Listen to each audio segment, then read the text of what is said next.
Welcome back. The Thompson Valley Potters Guild getting set to have their annual sale at Desert Gardens. That's coming up this Saturday. We have Dan Condon joining us today with all the details. Welcome to the show.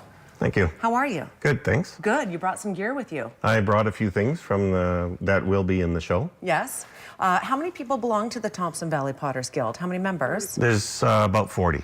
Okay, and so this is an opportunity for them to bring their stuff, put it on display, and make some sales and get their name out there. And this is sort of the big show for the Thompson Valley Potters Guild. And there will be about 15 or 20 vendors in there. Yes. And most of them will be potters, but they ask other people to come in, like people who do the jewelry, right? Let's get a close-up of this. This is quite extraordinary. It is extraordinary, actually, yes. There's quite a few little pieces. I don't want to tip it too high up because it will fall.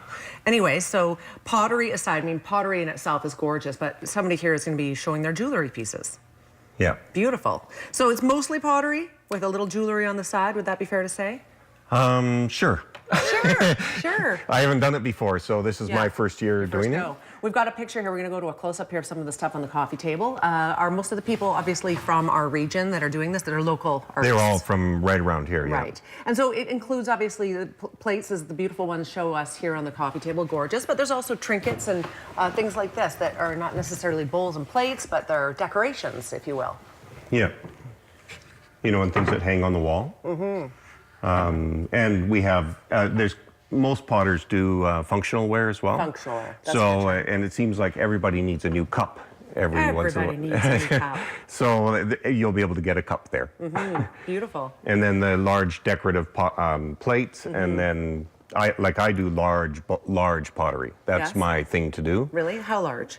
The biggest one I've done is 22-inch bowl. Yes. So it would fit for the full length of the full width of this table, yeah. How long does it take to concoct something? I know it depends on the size, but just the whole thing with putting it in the kiln, and I'm asking an uneducated question, but it's a lengthy process to come up with a masterpiece.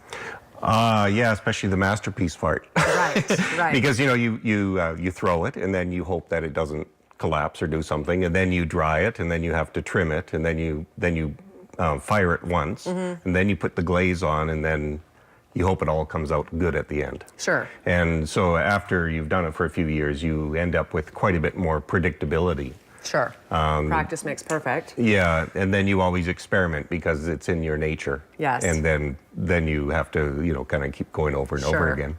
Let's take a look at some of the pictures. Some of them might be similar to what we see here on the coffee table, but not this one.